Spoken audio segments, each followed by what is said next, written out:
오늘은 예수님처럼 찾아가야 된다라는 제목으로 우리 같이 말씀을 나누려 합니다. 11월 16일은 추수감사주일, 추수감사절 온가족 초청 예배로 예배를 드리려고 준비하고 있습니다.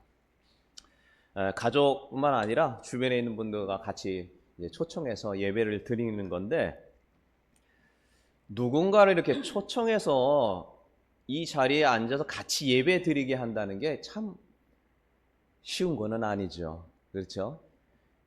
가족이라 할지라도 이렇게 언뜻 와서 아유 좋아요 이러면 괜찮은데 그렇지 않다라는 걸 이미 다 알고 있는데 와봐라 하는 것도 말하는 사람도 그렇고 듣는 사람도 사실은 쉬운 게 아니에요. 예수님께서 이 시대를 가리켜 어떤 시대냐 이렇게 진단하신, 평가하신 그 말씀이 있는데 같이 한번 읽어보겠습니다. 자, 한번 보여줄까요? 이 세대를 다 같이 읽습니다. 시작.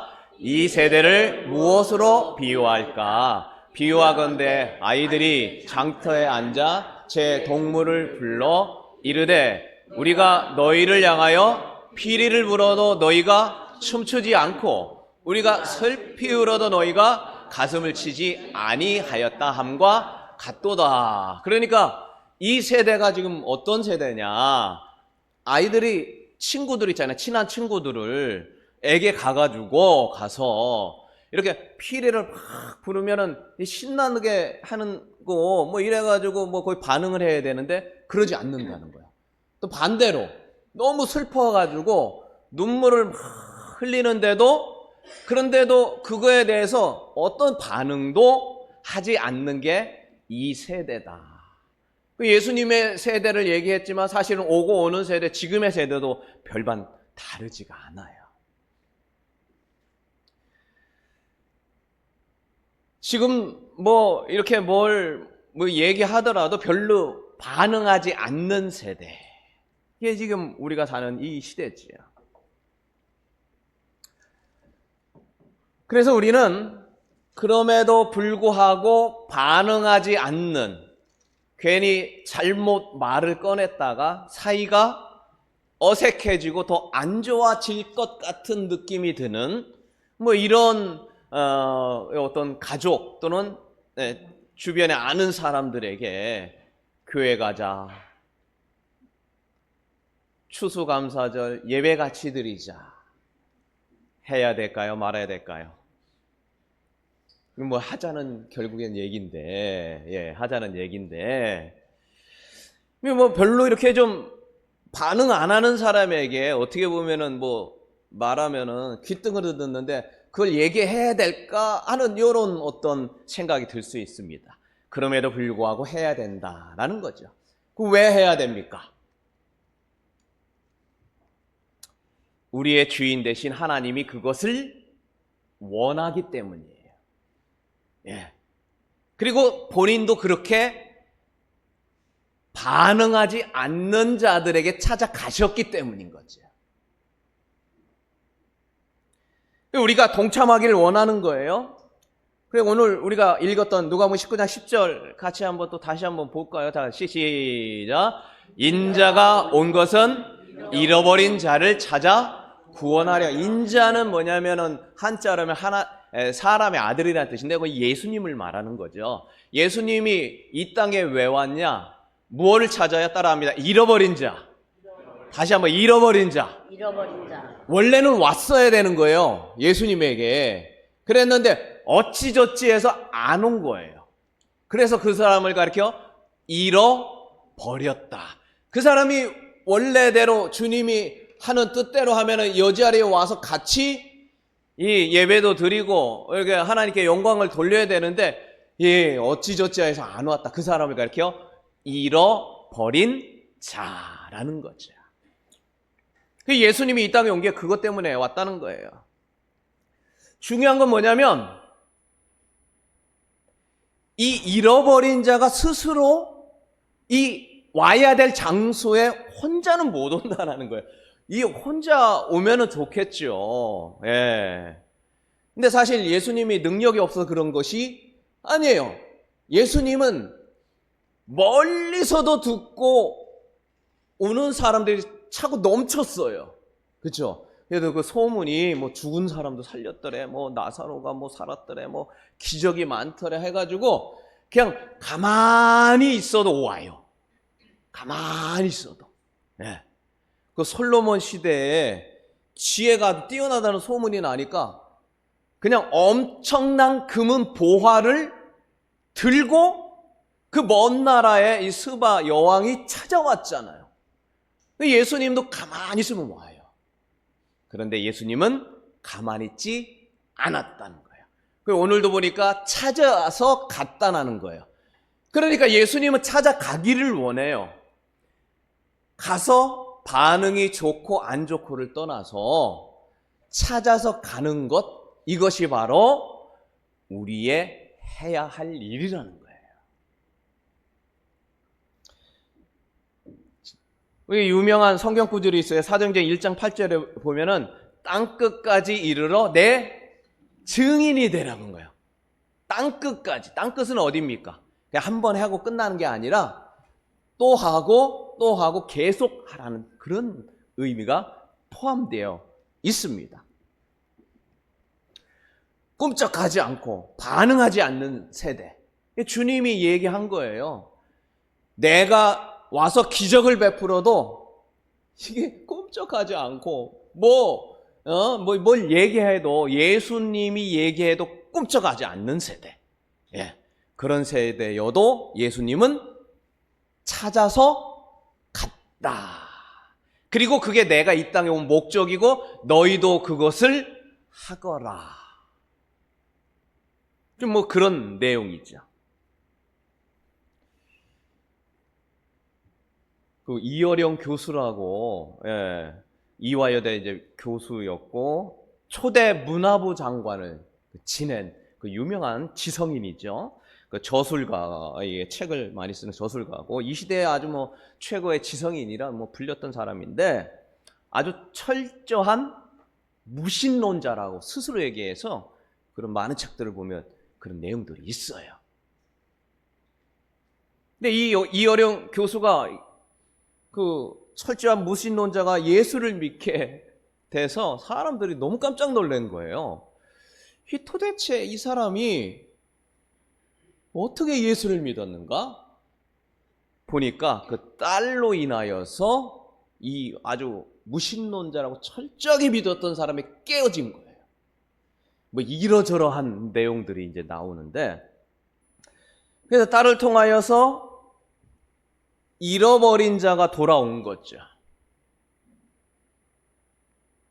근데 이 이어령 교수가 예수를 믿게 되어서 지성에서 영성으로라는 책을 썼어요. 한 번씩 들어보시기도 하고 뭐 읽은 분도 계실 수 있는데, 최근 제가 이제 그 책을 이제 다시 읽게 되면서 본인이 어떻게 바뀌었는지 그런 어떤 히스토리들, 이야기들을 거기에다 그러니까 무신론자가 어떻게 바뀌느냐. 물론 뭐 그 딸의 뭐 기적적인 일들도 뭐 이렇게 기록이 되어 있긴 한데 그런 그 스토리를 거기다 이제 적어 놓은 거예요. 절대 안 바뀔 것 같은 사람이 돌아오게 된 그런 과정들. 근데 그 책 중에 그런 내용이 나오는데요. 낙타도 인간처럼 눈물을 흘리느냐. 낙타도 인간처럼 눈물을 흘리느냐. 그런 내용이 나와요. 그 질문이 그게 나와요. 결론은 뭐냐? 흘린다는 거예요. 아주 뭐 닭똥같이 아주 막 눈망울에 그 큰 눈에 눈물이 그냥 뚝뚝 흘린다는 거예요. 우리가 그 소 눈물을 흘리고 뭐 동물 눈물을 흘린다고 하는데 이 낙타가 흘리는 거 우리가 별로 신경을 안 쓰고 안 흘릴 것 같은데 아주 뚝뚝 흘리면서 운다는 거예요. 그런데 그 낙타가 어느 때 우느냐 그리고 왜 우느냐가 아주 그 극적이라는 거죠. 극적이라는 생각 외와 완전히 달라요. 우리가 잘 알듯이 낙타는 게 사막 지역에 아주 척박한 곳에 있죠. 그래서 살아남기 위해서 아주 특별한 그 생명 그 장치가 뭐 이렇게 갖고 있는 그 동물인데 등에 이게 물주머니가 있어서 그 뭐 이게 그 어떤 그 혹이 있고 바람을 막는 그 이게 아주 이게 속눈썹 이게 눈썹이 아주 엄청 길어가지고 그걸 이게 잘 막게끔 아주 구조적으로 이렇게 태어났죠. 성격도 아주 특이하답니다. 프랑스 말에 낙타 같은 사람 하면은 어떤 뜻이냐? 아주 이기적인 사람이라 욕하는 거랍니다. 에이, 낙타 같은 인간. 그러면 아주 이기적, 저밖에 모르고 뭐 이런 어떤 욕이래요. 그래서 실제로 낙타는 자기 새끼를 낳고도 그 모성애가 없는 이기적인 낙타가 있다는 거예요. 이기적인 낙타. 새끼가 굶주려 죽는데 자기 젖을 물릴 법도 하잖아요.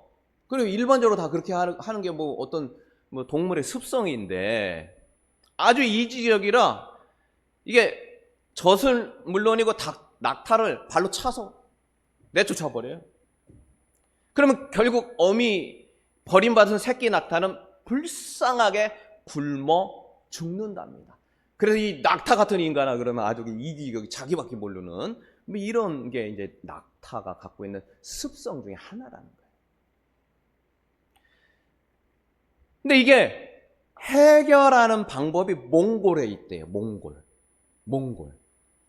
이 몽골은 어떻게 하느냐?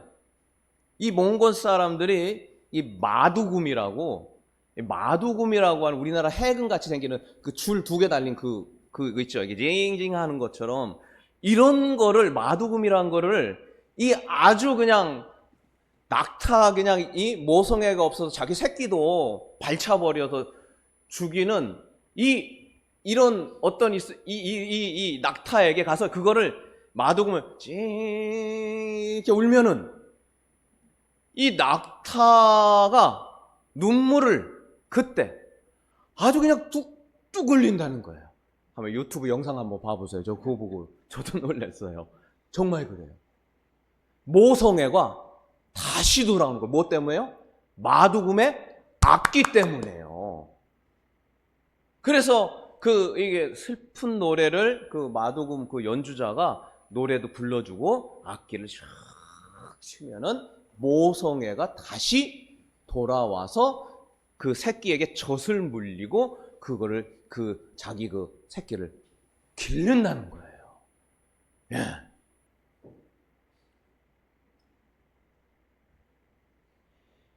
새끼가 굶겨 죽게 생긴 아주 이기적인 이 낙타와 같은 이런 사람이 눈물을 뚝뚝 흘리며 변화되는 일이 바로 이 전도에 의해서 주님의 이 사랑의 메시지가 들려지면 그렇게 된다는 것이죠.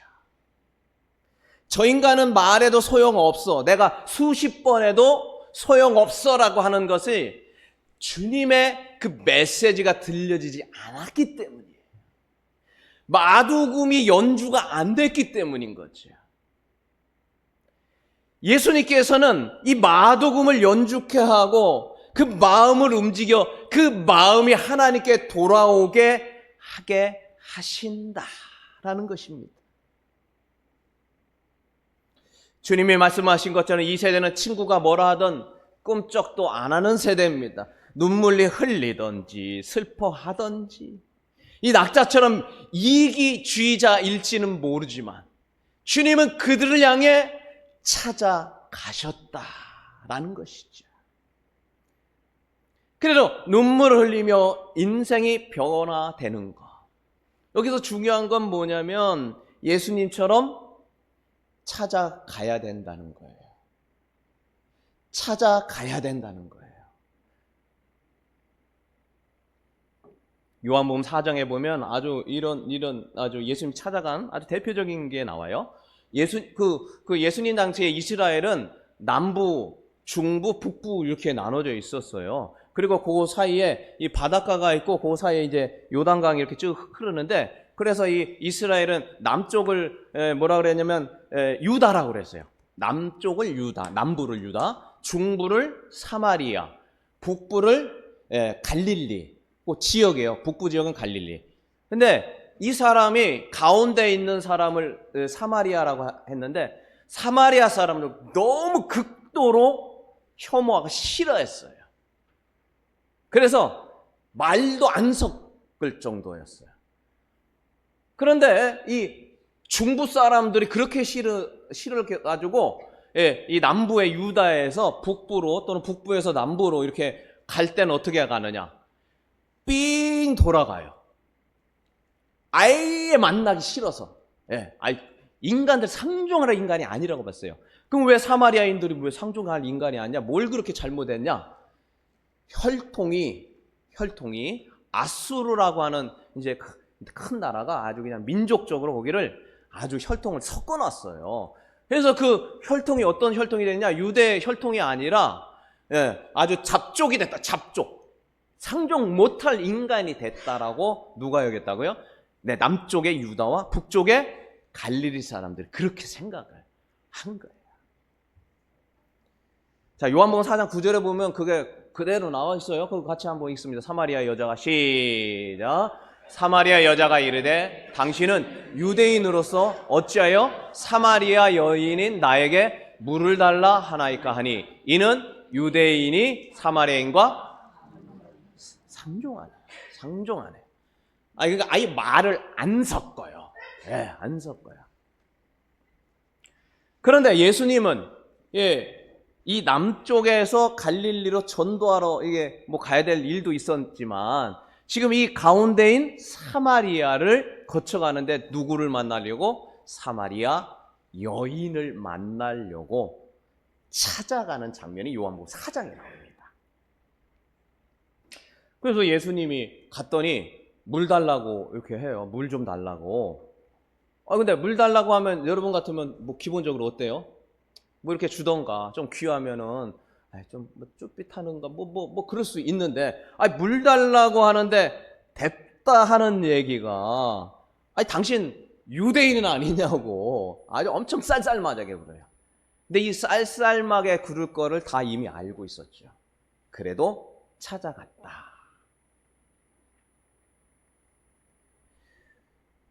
나를 반기지 않을 것을 알며도 찾아가신 예수님.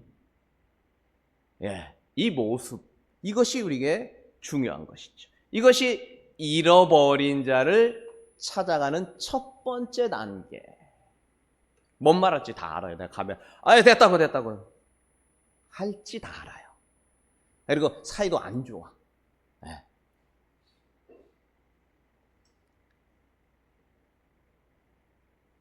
찾아가서 그럼 뭐 했냐? 뭐 이미 보신 분은 아실 수 있겠지만 찾아가서 뭐 했냐면 4장 7절에 보니까 이거 같이 한번 보죠. 좀 아까 봤던 내용인데 사마리아 여자가 다 같이 있습니다. 시작. 사마리아 여자 한 사람이 물을 기르러 왔음에 예수께서 물을 좀 달라니. 그러니까 무슨 얘기냐? 이 여인이 하고 있는 그 일을 얘기해 준 거예요. 그가 하는 일이 어떤지를 근황을 물은 거예요. 근황을. 뭐 보면 다 알죠. 물 기는 거 뭐 몰라요. 다 아는 거죠. 그리고 말해봤자 아주 싫어할 거 다 알지만 어떻게 했어요? 가서 어떠냐라고 물어봤다는 거죠. 그래서 우리가 찾아가서 이렇게 얘기해야 될 첫 번째 말이 뭐냐면 그 사람에게 보자마자 너 뭐 우리가 예수님이 뭐 예수 천당 불신지요 뭐 이렇게 한 게 아니라는 거예요. 너 예수 앞에 나와라 이렇게 한 게 아니라는 거예요. 자기 하고 있는 일 뭐 하세요? 이렇게 물었다는 거예요. 그래서 우리가 이 전도하는 단계가 뭐 다양하게 있겠지만 뻔히 안 좋은 얘기하고 안 믿는 사람이니까 뻔히 하고 뭐 교회에 대해서 반감 있는 사람한테 예수 천당 불신지요 너 그렇게 살다 지옥 가 이렇게 하지는 않았어요. 물론 그렇게 해야 할 때도 있겠지만 오늘 예수님의 방법은 그러지 않았다는 거예요. 그래서 뭐 하냐 가가지고 왔다 갔다 하는 거 뭐 이런 거예요. 뭐예요? 그럼 왜 왔는지 느낌상으로 알아요. 느낌상. 근데 이 얘기 저 얘기 하고 싶은 게 많은데 다 묻어두고 뭐 합니까? 라고 묻어뒀다는 거예요. 그래서 하고 있는 그 일에 물어보는 것. 이게 예수님이 했던 첫 번째 일. 물 좀 주세요. 지금 뭐 하고 있어요? 보면 다 알죠. 뭐 물 기르는 거, 물 뻔히 아는 건데도 물 주세요. 그랬다는 거예요. 그래서 우리가 초청하려고 할 때 이제 누군가 가족이든 누군가 이렇게 생각이 나면은 뭐 하고 있는가 안부를 묻는 것이 먼저 중요합니다. 느닷없이 뭐 이렇게 하지 마시고 이 한 주간 잘 물어보고, 나 얘기 몇 번 해봤어요. 소용없어요. 뭐 그러지 마십시다. 그러지 말고 내가 100번 하고 10년, 100년 얘기해도 소용없어요 라고 생각하지 말고 예수님이 갔던 것처럼 해보자고요. 해보자고요. 이번 기회에 한번 해봅시다. 자, 그리고 또 한 가지 예수님이 한 방법이 있는데요. 요한복음 4장 17절에 보니까, 자, 같이 읽어볼까요? 여자가 시작. 여자가 대답하여 이르되 나는 남편이 없나이다. 예수께서 이르시되 네가 남편이 없던 말이 옳도다. 계속 너에게 남편 다시치 있었고 지금 있는 자도 내 남편이 아니니 내 말이 참되다. 이 여인은 사실 거짓말한 거예요. 남편이 왜 없어요? 없기는. 이 문맥상 보면 없다는 얘기가 아니에요. 아니에요. 다만 헤어지려고 해서 남편이 과거에 몇 명이었어요? 5명. 지금도 참 쉽지 않은 건데 5명이었는데 지금 6번째 살고 있는데 그 사람하고도 헤어질 생각을 하고 있는 거예요. 그런데 지금 보니까 여자가 뭐래요? 나 남편 없어요. 말을 귀찮다 그 얘기죠. 됐어요. 그 얘기인 거예요. 그런데 예수님 뭐래요? 네 말이 옳도다. 옆 사람과 한번 해봅시다. 당신의 말이 옳습니다. 옆 사람 하면 시작. 당신의 말이 옳습니다. 맞장구를 쳐줬다는 거죠. 공감해줬다는 얘기예요. 이 말이 굉장히 중요합니다. 이 거짓말쟁이. 근데 이게 팩트예요. 누가 뭐라고 할 사람 없어요. 다 들어도요. 왜? 맞거든요. 우리가 그런 거 있어요. 나 거짓말은 못해. 나 거짓말은 사람 앞에서. 물론 거짓말 하라는 얘기가 아니라 뻔히 거짓말이라는 거 알면서도 그 사람이 왜 그렇게 했는지를 알아준 거죠. 너 이혼했지? 뭐 틀린 말 아니잖아. 이혼했지. 너 5번 했지? 팩트를 말하는 것이 아니라 있는 말을 그대로 하는 것이 아니라 그럴 수도 있지. 이게 거짓말을 조장하라는 얘기가 아니에요. 그럴 수도 있지. 옆 사람과 한번 합시다. 그럴 수도 있죠. 시작. 그럴 수도 있지요. 얼마나 힘들었으면 그렇겠어. 다른 사람한테 거짓말하면서 얼마나 속 내면을 숨기고 싶었겠냐. 그 얘기하는 거예요. 상처 주는 말 하지 않게 지혜롭게 하라는 거야. 너 죄 많은 사람이야. 너 그렇게 살면 안 돼. 시간을 그렇게 엉망으로 보내고 있고 너 뭐 하는 거 제대로 된 적이 있냐? 사실 된 적은 한 번도 없다 하더라도 그러지 말라는 거지.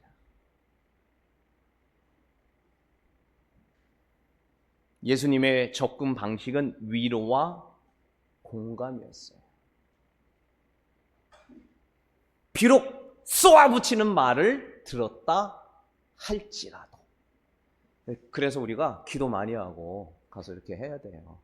요 안에 펑 터지면 이게 이상한 말이 나오니까요. 결국 주님의 이 말은 그 여인을 변화시켜 준 거죠. 딱딱하게 굳어있던 무신론자가 변하여 예수님 앞에 뜨거운 눈물을 흘리며 돌아온 것처럼 완전한 이기주의자 같은 낙타와 같은 절대 변할 것 같지 않았던 이 낙타의 모성애와 눈물을 마두금이 바뀌게 하는 것처럼 이 여인이 바뀌었어요. 바뀌었어요. 이 여인이 바뀌어서 눈물을 나중에 이제 변화되는 게 나와요. 요한복음 4장 20절에 보니까 아주 말문이 터져요. 말문이 터져. 아주 더 적극적이고 영적인 것에 굉장히 관심을 갖게 되고 이전에도 있었죠. 네, 요한복음 4장 20절 같이 볼까요? 자, 시작. 우리 조상들은 이 산에서 예배하였는데 당신의 말은 예배할 곳이 예루살렘에 있다. 예, 그러니까 이 지금 예수님이 이게 아주 공감에 많고 예수 천당 보신지요 돌아와라 회개하라 막 이러질 않았는데 스스로 바뀌더라는 거예요.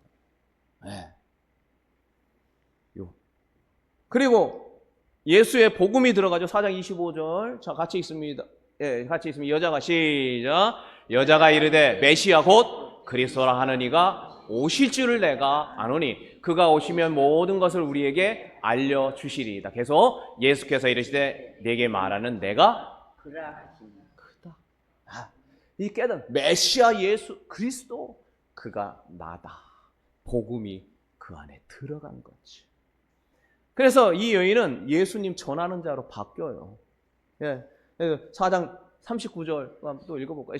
시작. 여자의 말이 내가 행한 모든 것을 그가 내게 말하였다 증언하므로 그 동네 중에 많은 사마리아인이 예수님이 전한 게 아니라 누가 전해서 믿었어요? 사마리아 여인이 전해서 믿은 거예요. 그 예수님을 전하는 전도자로 바뀌고 그 사마리아의 복음의 역사들이 나타난 겁니다. 자, 이제 말씀을 마칩니다. 우리가 11월 16일 추수감사절 온가족 초청 예배로 드립니다. 하나님, 이번 기회를 사용하여 주옵소서. 다가가게 하시고 그와 관심을 갖는 말을 하게 하시고 찾아가게 하여 주시고 전화하게 하시고 이야기하게 하여 주옵소서. 가족분들 중에 하나님 앞에 돌아오는 은혜가 임하게 하여 주옵소서. 이게 갑자기 막 다가가면 또 뭔 꿍꿍이가 있나 하고 안 하던 거 하면 갑자기 이상해 할 수도 있지만 그래도 이번 기회에 우리가 기도하면서 다가갈 때 마음의 문이 열려서 낙타가 변하여 이렇게 눈물을 흘린 것처럼 이어령이 변하여서 주님 앞에 돌아오는 이와 같은 기적의 은혜가 우리 가족에게 임하고 우리 주변 사람에게 임할 줄로 믿습니다. 우리가 하신 그 주님이 하신 이 공감의 마음을 달라 관심을 갖게 하고 지혜롭게 전하게 하라. 다가가 말을 할 때 사마리아 여인이 바뀌어진 것처럼 이번에 그와 같은 은혜를 주옵소서. 우리가 한 주간 동안 기도하면서 주님 앞에 나아가면 하나님 주시는 좋은 은혜가 임할 줄로 믿습니다. 같이 한번 반주 한번 해.